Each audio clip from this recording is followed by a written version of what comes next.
go to England. You want to know why, Butthead? Okay. Because, I just think, like, since everybody's a wussy over there, I could just go around and kick everybody's ass, and then, I could probably get some chicks, because I'd be the only guy who's not a wussy. That's what I was thinking. What's up, wussies? You're watching Hymns of My Wake.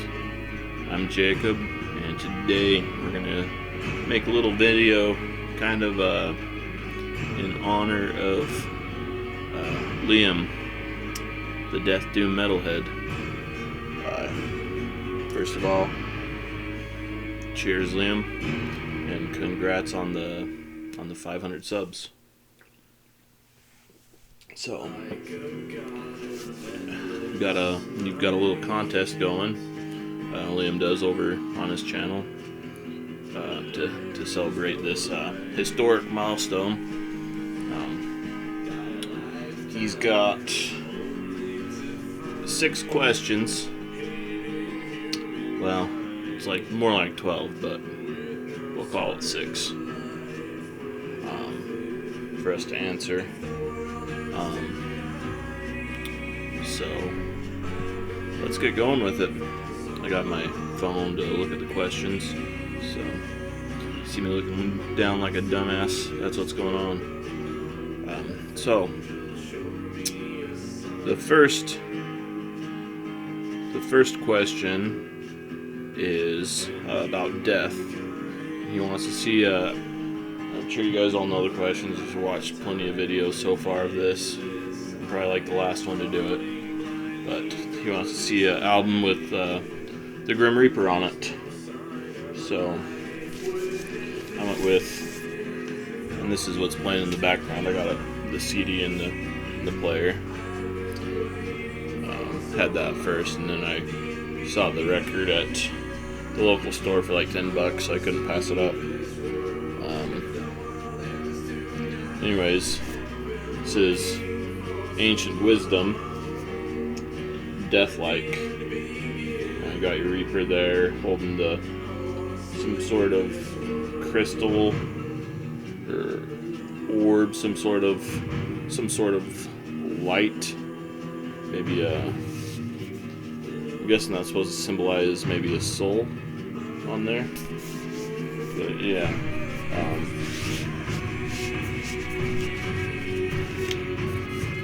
Back cover. This is kind of occult, satanic rock. Well, actually, you guys don't care about that. Band members.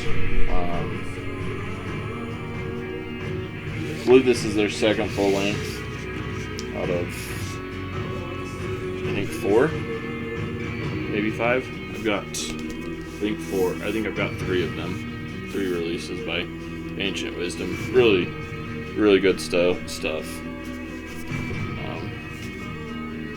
Definitely the best occult rock that I have in the collection.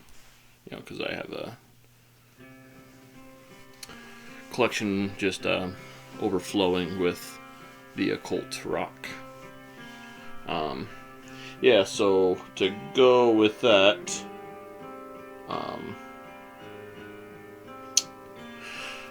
part 2 of that question, Liam wants to know about the local metal scene. And for those of you that don't know, I'm in Salt Lake City, Utah, which you wouldn't guess. I'm sure you would you'd think Mormons before you thought about a metal scene here in Utah, but with the prominence of religion here, it's kind of created that counterculture, and we have I wouldn't say it's the greatest scene, but it's pretty solid, from my experience. A lot of good bands here, a few good venues to see, like the touring acts. Seen all kinds of bands here since I started going to shows about 3-4 years ago, something like that now. Getting old, losing track of time. I think it's probably been 4 years since I went to my first metal show. This place called the Metro. It was called Metro Music Hall, but now it might just be called the Metro Bar. I'm not sure. It's my favorite venue here. It's kind of a smaller, bar venue. But yeah, that's the favorite venue. Let's talk about some of the local acts. Some of the bigger ones we have are Cult Leader. It's one of the bigger ones. Cult Leader, Visigoth, along with all of Jake Rogers' other projects, like Kaladin Brood and Gallow Braid. Some big ones. A couple of local acts I've seen open shows that really stood out to me. X's. Picked up this cassette from the show, along with this shirt and a pin. Just a little O card. 3-song demo, or EP. I think it's an EP. Fire and Fury. Kind of like they opened for Primitive Man, if that tells you anything, and they really fit that bill. Oh, not quite as slow paced and doomy as Primitive Man, but nearly as heavy. Really, really fucking heavy band. Kind of a sludgy, blackened, crusty sound, I guess. I don't know. Best way to describe it is just really fucking heavy. And then one more band I saw open, and I believe they opened for Yoada. I think, but that is a band's Substained, and this is just black metal with melodic leaning, I'd say.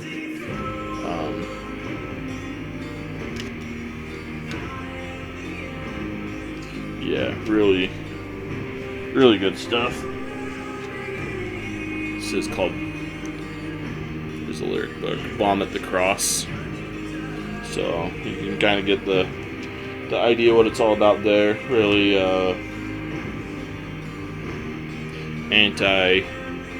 anti-Christianity. It's a bit of a focus on kind of the local Christian scene with some of their lyrics. Yeah, that's that.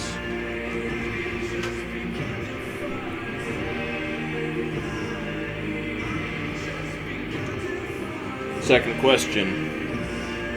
Sorrow. Show an album cover that kind of has feelings of sorrow. So, I'm throwing a bit of a curveball here. I chose to go with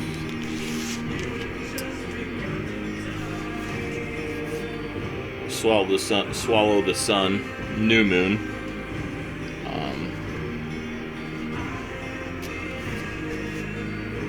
Got nothing. I'm sure you're saying, yeah, there's nothing really sorrowful there. Just, what appears to be some snakes bursting through clouds, I'm guessing is what that's supposed to be, towards the moon. Don't know what that's supposed to symbolize necessarily, but so why did I go with this one? Well, you see, this is a reissue, and with it came this kind of interview with a couple of the band members,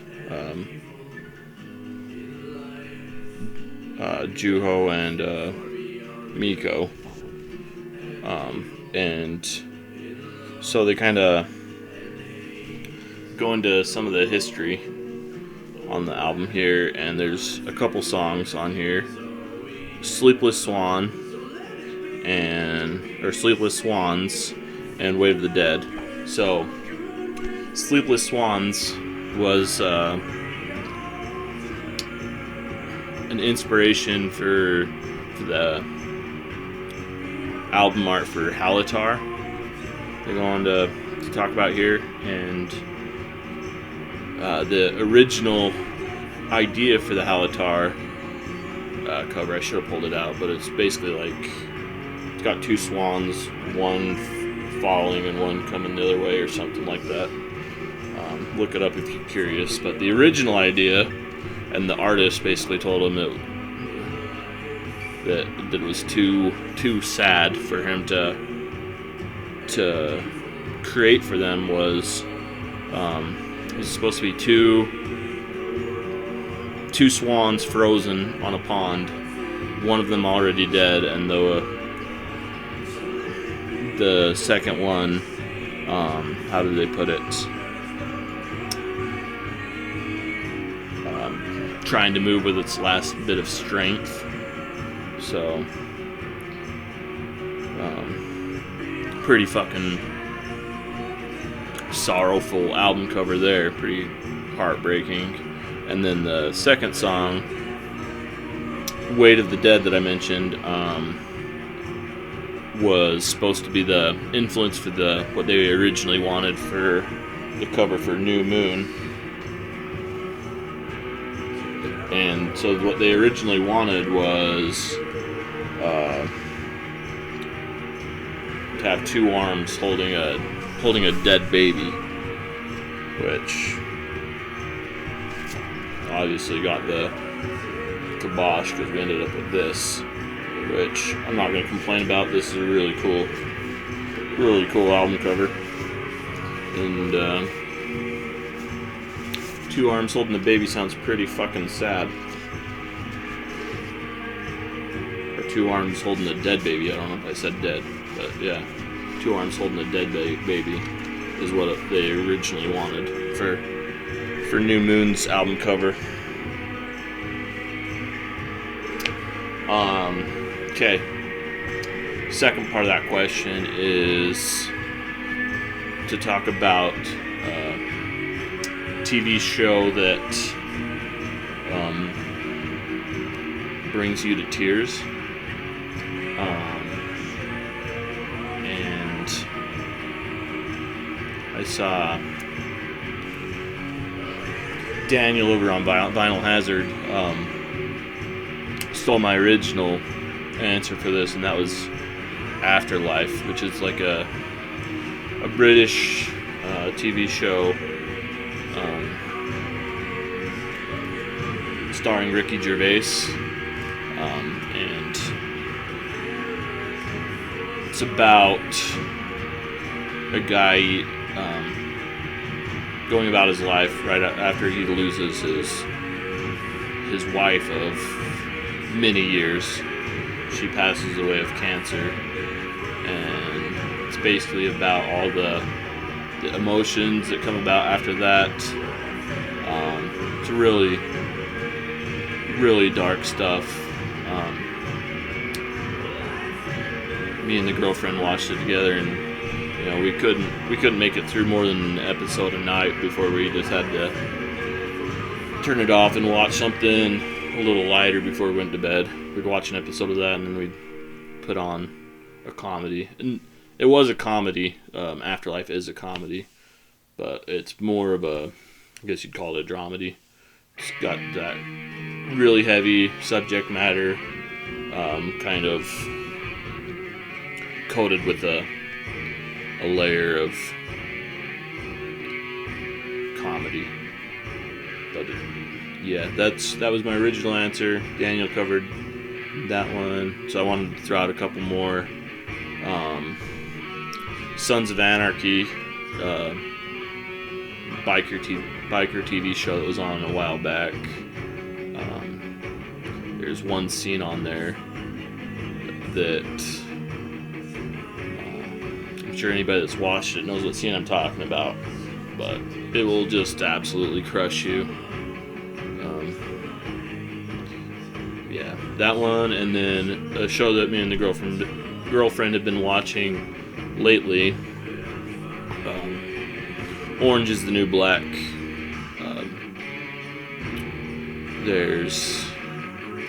It's a TV show about the American prison system. It's talking about women's prison. You know, it's based on a memoir, loosely based from but I think it's the ending of the 4th season.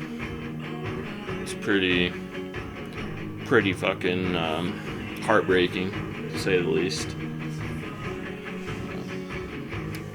Still got a season and a half left to watch of that series, so nobody spoil it for me. But yeah, that's TV shows that have brought tears to my eyes. Laughter. Appease my dark sense of humor and show your worst, most inappropriate album cover or artist. Yeah, I don't really have a lot of inappropriate album covers. I was looking through and I couldn't really find anything that's like super inappropriate, so I went with something that's a little more silly. I guess I could have pulled out my the copy of the Marduk. I think it's an EP with the lady on the cover. I'm sure you guys all know what I'm talking about. But I went with something a little more silly. This is Insanity Alert. It's kind of, I guess you'd call it pizza thrash. Like the little hype sticker on it, because it's a Season of Mist release. They all have to have their hype sticker. Says for fans of municipal waste, toxic holocaust, suicidal tendencies. But yeah, it's basically pizza thrash. And so here's the cover. It's called 666 Pack. Probably the most silly art that Mark Riddick has done. And got the 6-pack of beer right here with the pentagram on them. And then the absolute best part of this right here, nice little nod to the music on the album. Got this skeleton, zombie, whatever it is. The nice slice of pizza right there. Let you guys look at some the names of the tracks on here. Some really ridiculous track titles. Saturday Grind Fever, Stop Slammer Time, Why So Burious, and then we got Two Joints, and you know, this is a pretty you guys might want to get out your notepad, take notes, because this is a master class in lyric writing. I better read this to you. So here's the lyrics of Two Joints by Insanity Alert. I smoke 2 joints in the morning. I smoke 2 joints at night. I smoke 2 joints in the video game, and it makes me feel alright. I smoke 2 joints in time of peace, and 2 in time of war. Smoke 2 joints before I smoke 2 joints, and then I smoke 2 more. Yeah, that's what I do. I smoke 2 joints. It's true. Yeah, so next time you guys think about writing a song, some lyrics, just know you've got to top that. Or, you know, you're wasting your time if you can't best that. So might as well retire. So if that wasn't enough comedy for you guys, Liam wants to hear a joke, and so I'm not real. I don't have a lot of jokes in my pocket. I'm more of a, like a lot of us have said, situational guy. I'll roast people situationally, whatever. But so I met my my partner through a online dating app, and you kind of have to, especially when you look like me. You don't have, I've got the devilishly handsome good looks like some people. So you got to get creative to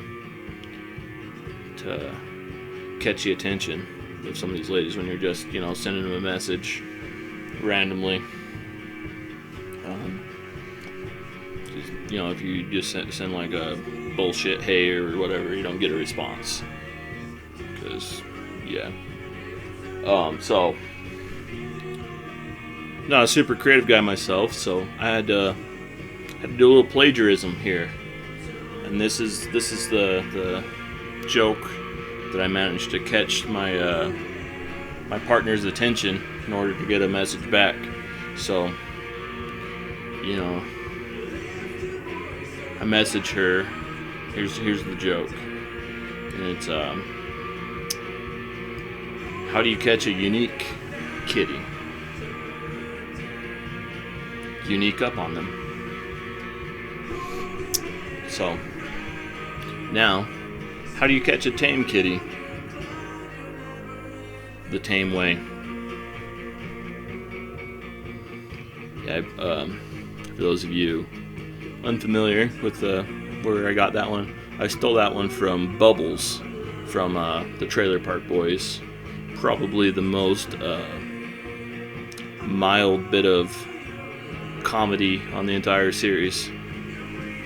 But yeah, that's the one that scored me my partner. Yeah. Next up. So that was laughter. We're on to skulls. Show me an album cover with a pile of skulls on it. So this one was a blind buy from the local store. It was in the half-off bin. I think I paid $14 for it. And the cover art, and along with the little hype sticker on here, kind of caught my attention. And it just basically says it's Black Death from Brooklyn. A couple of review blurbs. Sounded pretty good. And so I picked it up. Listened a couple times. Still not super impressed with it. I think I've listened to it a couple more times. Maybe if I don't come around on it, I'll try to find it a more deserving home. But this is Mutilation Rites. Chasm is the name of the album. Yeah, just Black Death. Hasn't really struck a chord with me. Nothing really stands out about it. Pretty run of the mill so far for me. But check it out. See if it's something that maybe you'll jive with a little better than I have. So yeah, Mutilation Rites out of Brooklyn, New York.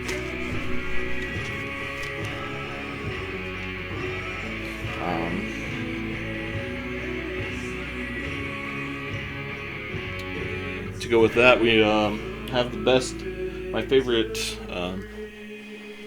band shirts. I don't really have a favorite band shirt. So I just grabbed a couple that I kind of have stories to go with. That kind of have a little bit of meaning to me. This is a Catatonia shirt, as you can see. Got from the Fallen Hearts of North America tour. in 2017. One of the first concerts I went to once I started going to concerts.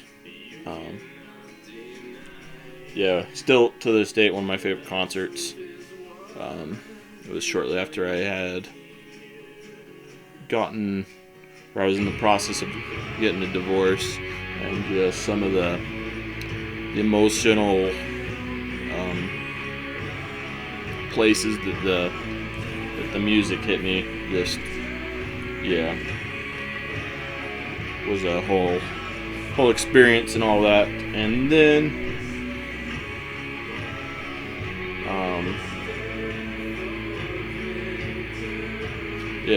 Insomnium on this is Wintergate, on the Wintergate tour. Saw them towards the end of 2017, clear down here somewhere.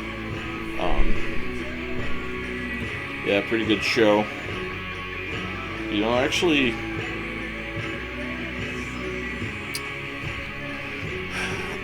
I got mixed up here. This wasn't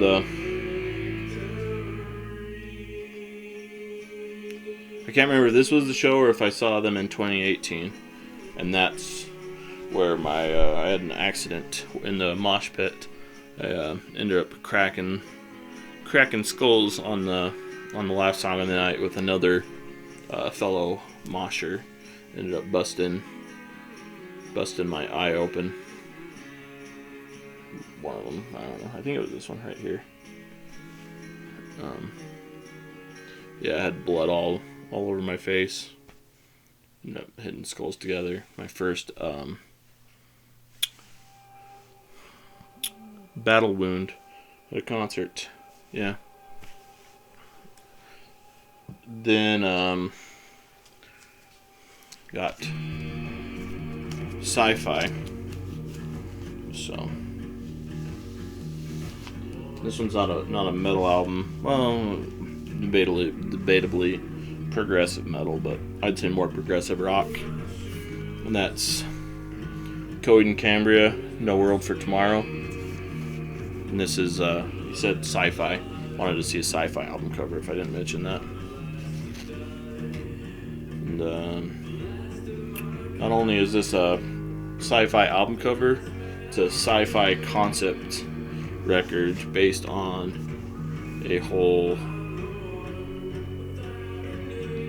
sci-fi comic book series written by the main songwriter.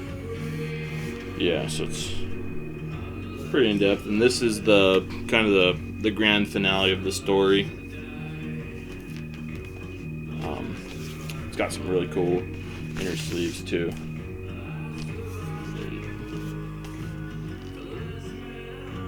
Just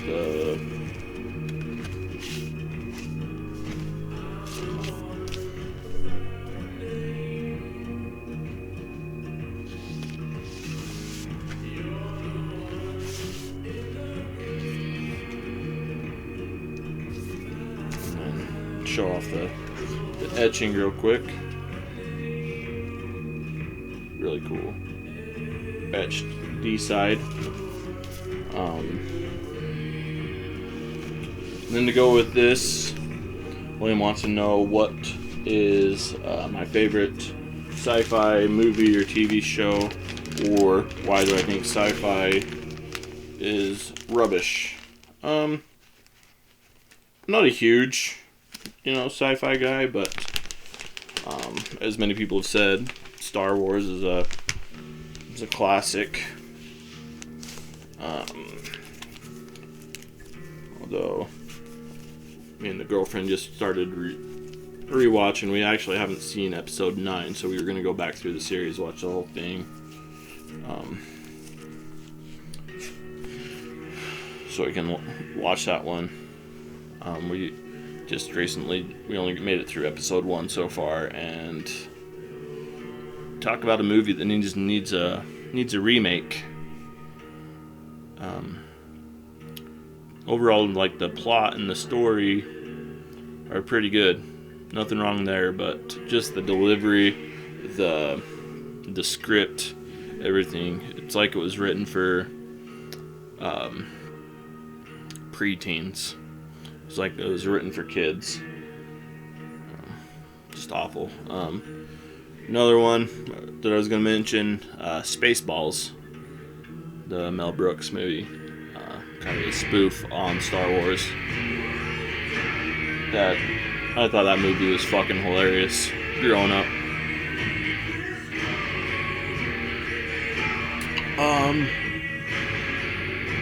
Last question.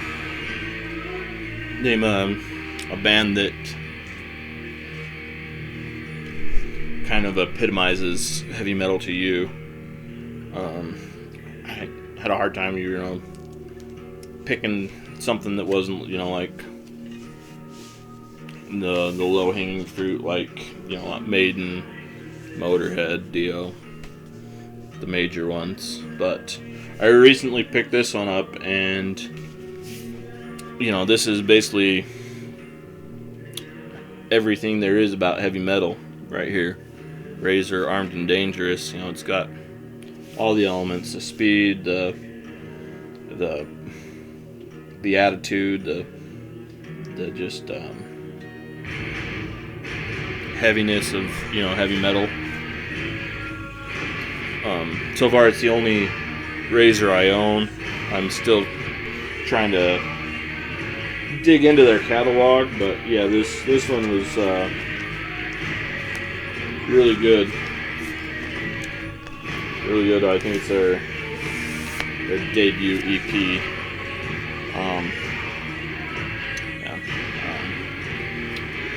And then to follow up with that, what can Liam do to improve his channel? Refer to Brian Arkham's video. He had the best idea so far on what you can do to improve. If I don't see that mustache soon, Liam, I'm unsubscribing. That's a promise. I think you'd probably even be a wussy, like, to them. Oh, but I could kick some ass. They'd be like, the grass was greener. And then I'd come up here and kick him in the ass. And then I would score. Yeah, but I think their nads are so small in England that, it'd be pretty easy to miss. Well, okay, so I'd kick him in somewhere else.